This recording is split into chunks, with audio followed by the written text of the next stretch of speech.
Welcome. My name is Heather Donahue. I am a member of the Maine Cheese Guild.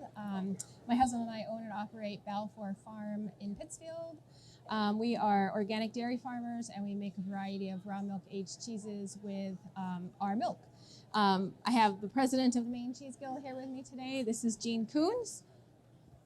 And I'm owner and operator of Kennebec Cheesery at Coons Farm in Sydney, and I mostly deal with goat milk. So we have some goats, we make goat yogurt and cheeses, but I do buy in some organic Jersey milk and make cow yogurt and cheeses too.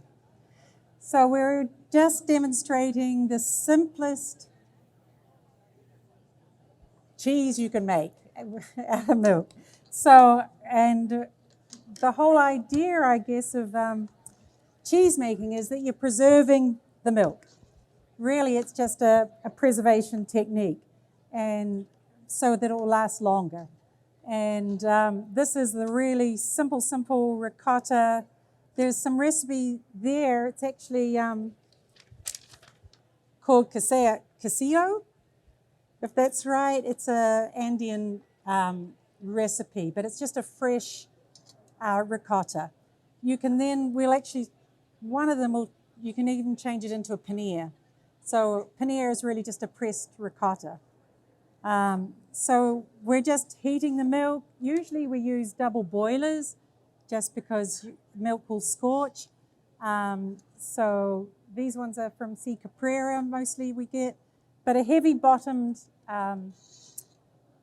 pot will do fine, as long as you keep stirring it.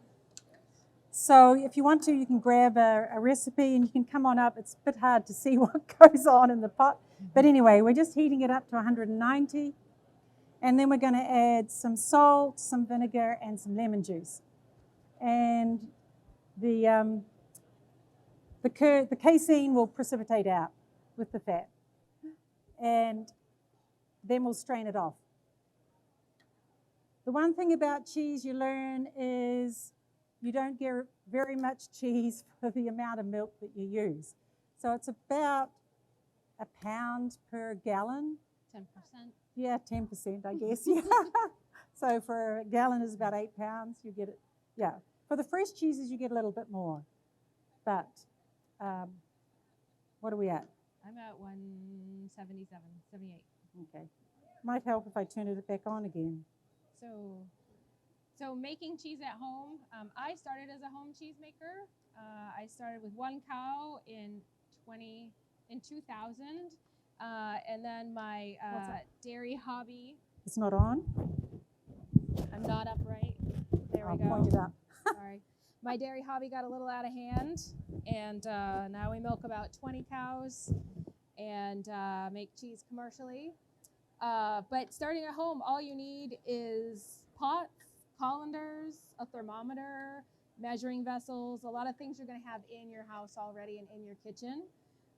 So some people are very intimidated about it, but there's really simple, easy recipes, and these are two of the easiest cheeses that you can make. And ricotta is fast and quick and ready to eat in a very short amount of time.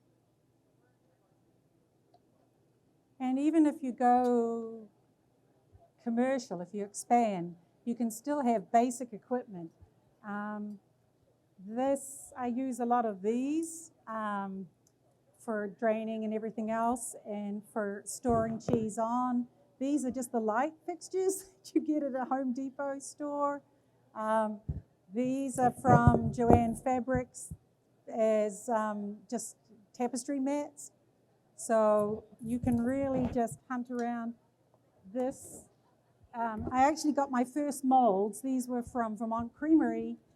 They had these 20 years ago. They actually just drilled their own holes in a plastic basin and used those. And I still use some of these just for drainage here. I guess the main thing is to be aware of is just being clean. Washing your hands, sanitizing equipment, just being aware that milk is an incredibly nutritious liquid and substrate. And so just thinking about that all the time. So generally we sanitize everything into a bleach solution before you use it. Anything that touches the milk or You're working with it. Is it going I up? was trying to turn it back on. Oh, good. And so we're just doing two little things.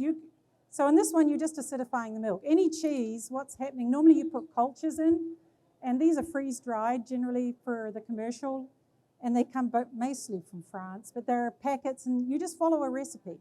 So with cheese making, you're really acidifying the milk. The bacteria change the lactose in the milk to lactic acid and acidify it. You then put in some rennet maybe. You cut the curds, you stir the curds, and you heat the curds.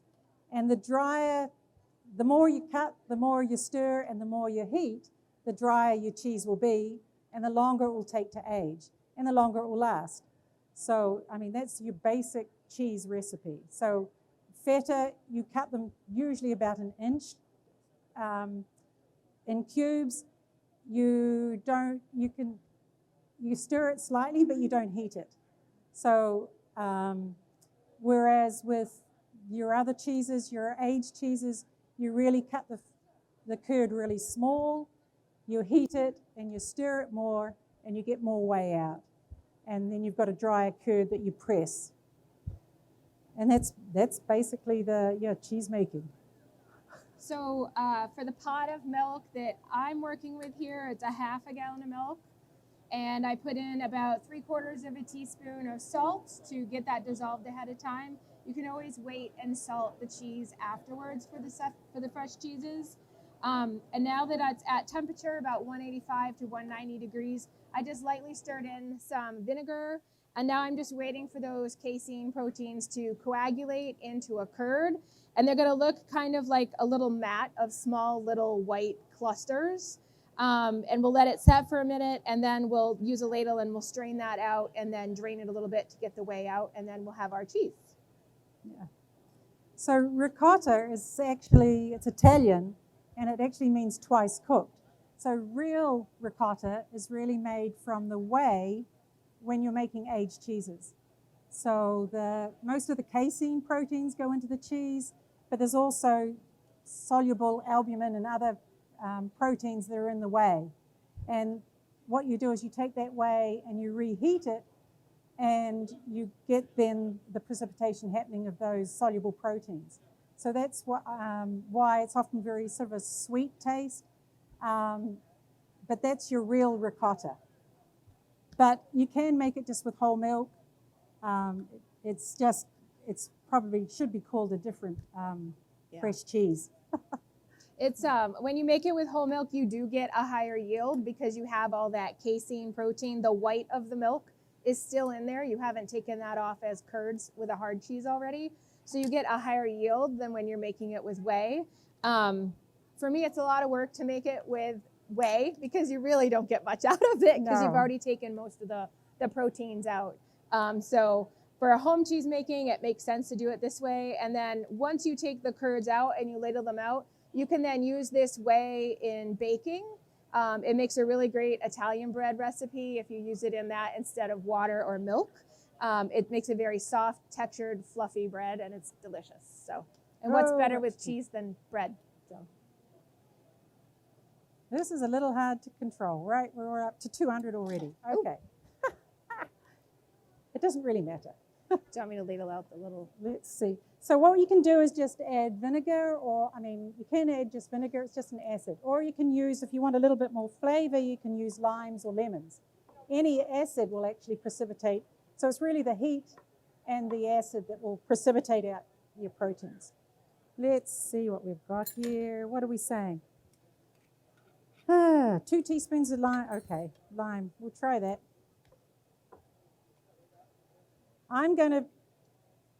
Heather's going to ladle off. I'm just going to pour this over. Let's try it. I need vinegar too. Yep. And it's sort of magical. I mean, you know that milk, where's your gallon? Half gallon. Yeah, we're here. There we go. So you're starting off with the fluid milk. Let's have a look. Hold on. This is the initial curds that are coming out of the ricotta. It's very soft, very delicate, and as it drains, it will and cools, it will firm up. And you can make this into a pressed cheese as well, called ricotta salata. And oftentimes you'll find that with a rub on the outside that will be paprika. So it's really just solid milk. Here we go. All right. Yep. Do you want to put, where do we want to put them? Do you want a bowl? I'm just kind of pre-draining it here, and then we can. And pour it here if you want. Do you want it in there? Yeah, I didn't think. And get most of it off. So I don't know if you can see, but it is just, there's a lot of whey. The whey sort of turns sort of a yellowy clear. I'm going to, actually maybe I'll put it here in front. So what you can, we do have, you can pop it in here if you like, Heather.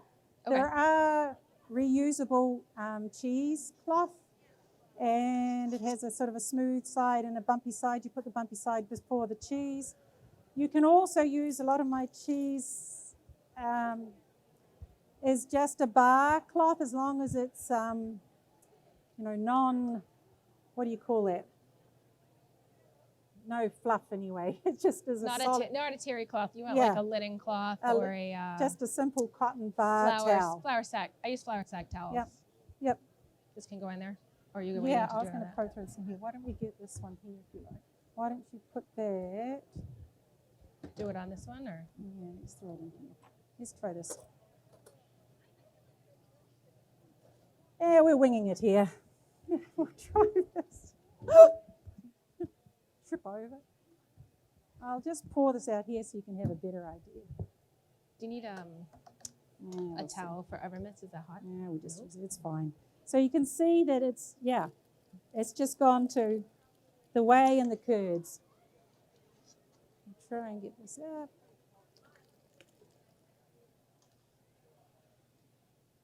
Whoop, and I burnt the bottom of it. Is that off? Yes.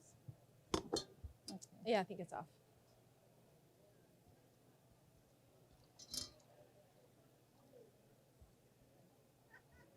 Usually I deal with 4 gallons at a time if I'm making paneer.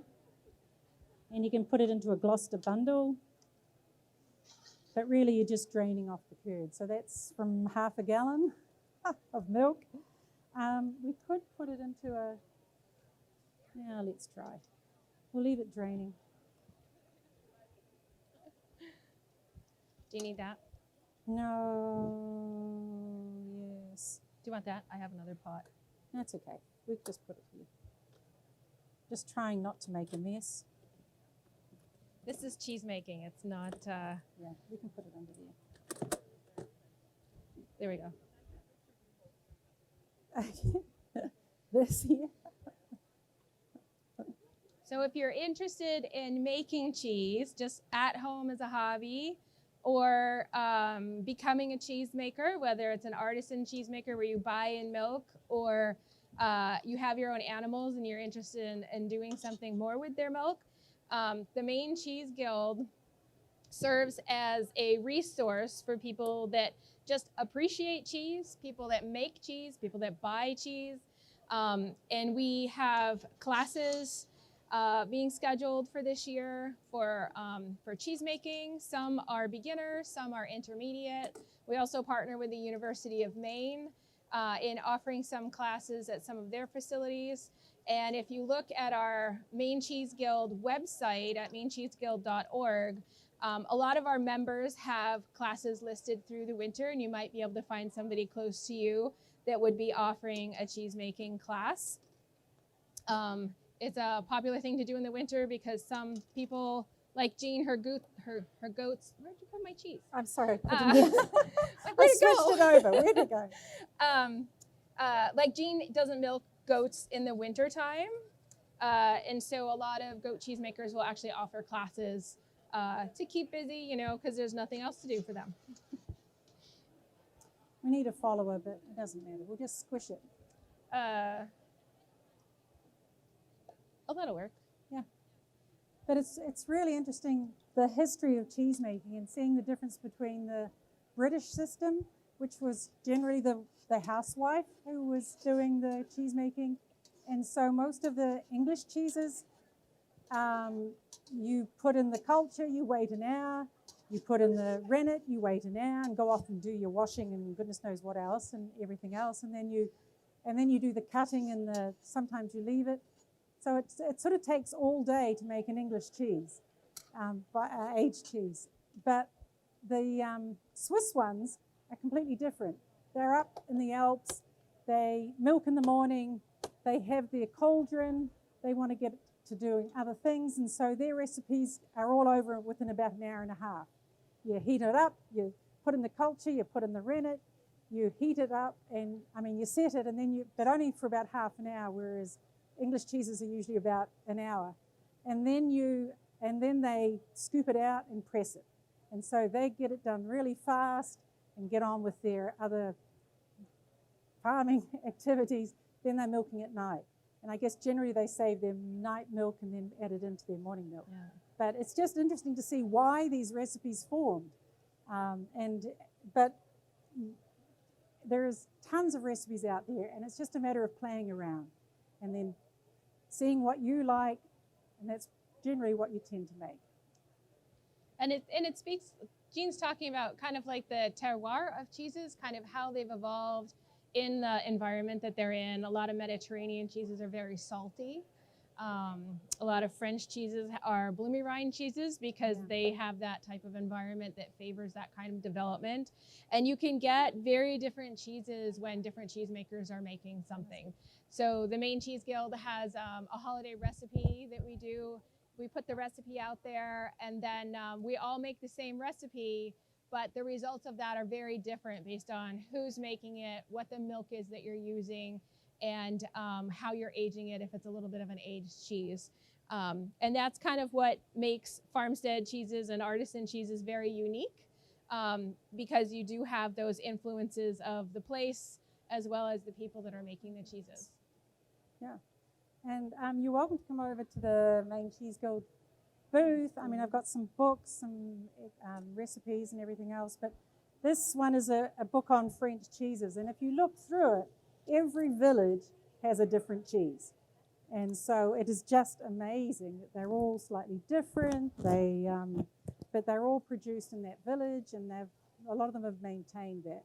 And they buy locally. So we want to encourage you to buy local, to support your Maine cheesemakers, and join the guild if you're interested in learning, or if you just love cheese. And we have our festival on the 8th of September in Pittsfield again, and the Open Cheesery Days October 13th. Yeah.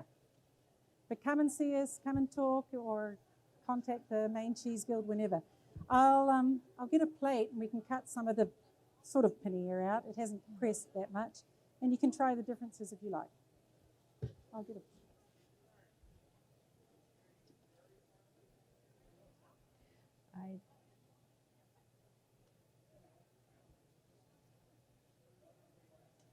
Does anybody have any questions about dairy, goats? Jean can answer goat questions. I can answer cow questions. Yeah.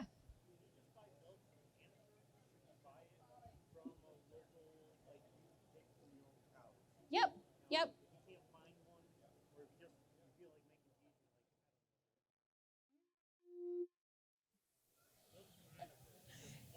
You can, yep. You can buy just home regular milk from Hannaford. The one type of milk that you want to avoid is ultra heat treated milk, because the proteins have been processed so far that they just won't coagulate into cheese. You'll be very disappointed and frustrated if you try and use that. You can use the HTST milk.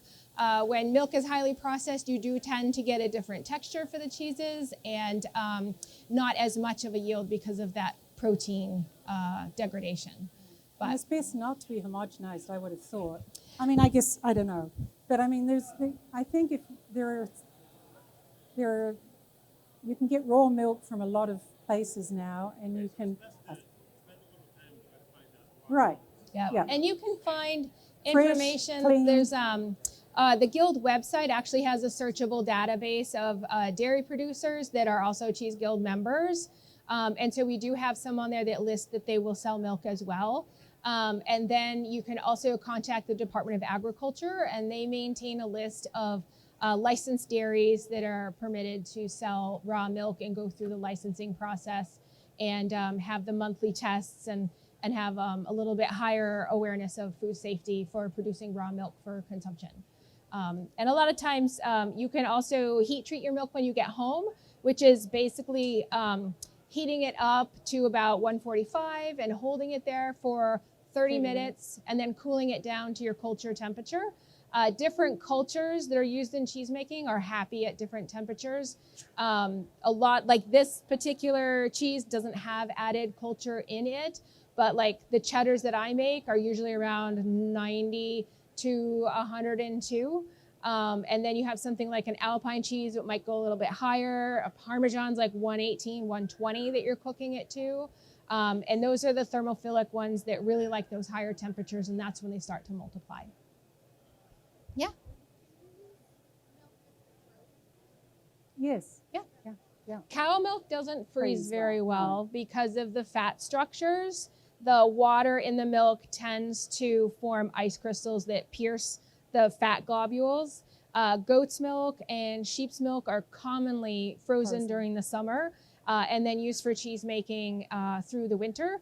Or the curd, the initial curd for like chev or something is made and then frozen and then used through the winter too. You've just got to make sure you really cool the milk down well before you freeze it. Yeah. Otherwise, you'll get the shattering is the same thing. Mm-hmm. So there are tricks to it that you can do it. Yeah. Yeah.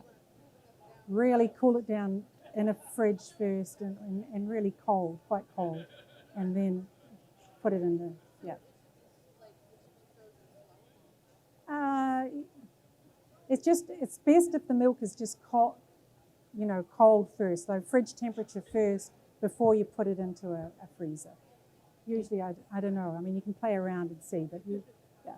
Sometimes I've tried it, and initially, and when I first tried to freeze it, it would separate a little bit out. And so someone said you've got to really cool it down, really chill it before you freeze it. Yeah. So you learn the tricks. We can try. Do you want to pop that one in the bowl? This one? This one. Or sure. I don't know what this one's doing, but you can see that most of it is here. Most of that half gallon is whey. Pigs love it. Actually, my goats, I feed most of my whey back to my goats. They fight over it. You just have to water it down a little because they're just too greedy with it. And so home cheese making can be very simple. This is a very easy way to drain your little pouch of cheese here is just to tie it on a spoon and leave it over the pot. The longer you leave it, the firmer the ricotta is going to get. We can just untie this. Yeah. Get my spoon back out again.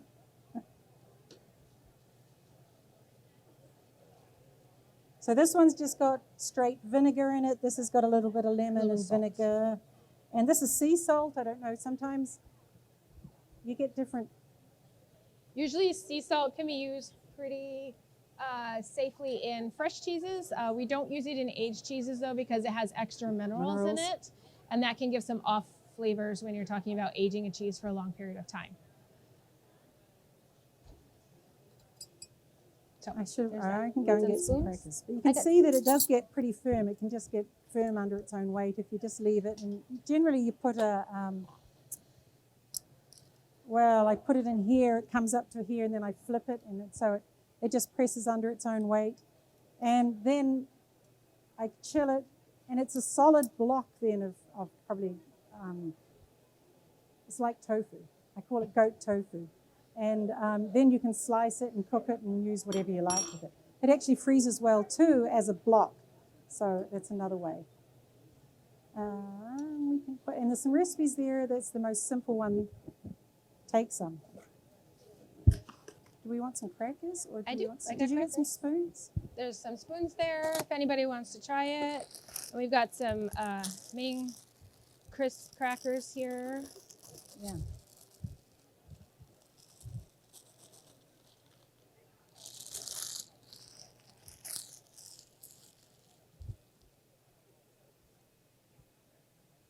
Where'd your pot go? I give you this to dump into Yeah, the let's pot? dump that in. Try if you want just plain crackers, you can try those. Yeah. Ooh, sorry. And then the other thing about cheese making, it's all washing up. Eh? If you don't At like least to do 50% dishes. of cheese making is washing. Be aware. There you go. That was really good.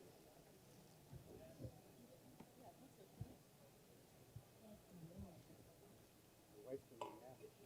She said no. And I said, you want some? Bunch of crackers? I don't know. A bunch of crap. You're right. Thank you. You're welcome.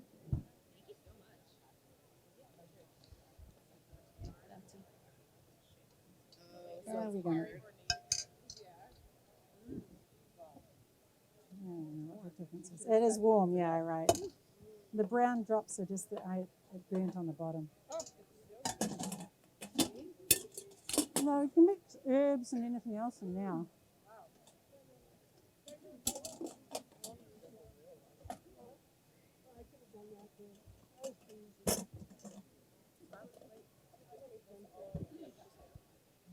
Take that recipe. I did. That's it. Yeah. Wow. Have a store. Yeah. Oh, you want me doing it? But I'm like, guess I won't get any more free milk. But I'm happy. And a super, Yeah. super easy recipe too is just to, I mean, you saw it didn't take very long to make that. And it's just toast some bread, drizzle a little olive oil on it, put Yeah. some of that on it, sprinkle some chopped up tomatoes, fresh herbs, basil, and you've got a really nice appetizer. Throw it with a salad, and you got a whole lunch. So it's very easy to make your own cheese and find a Maine cheesemaker to support as well.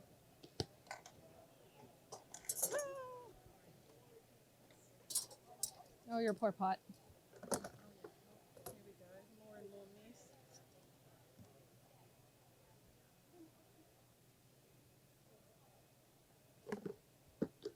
Do you want that blue one inside there? I can take this. And then maybe the pot. Yeah, pop that in there. And those. All the dirty stuff's going with you. It's you. You got one pot.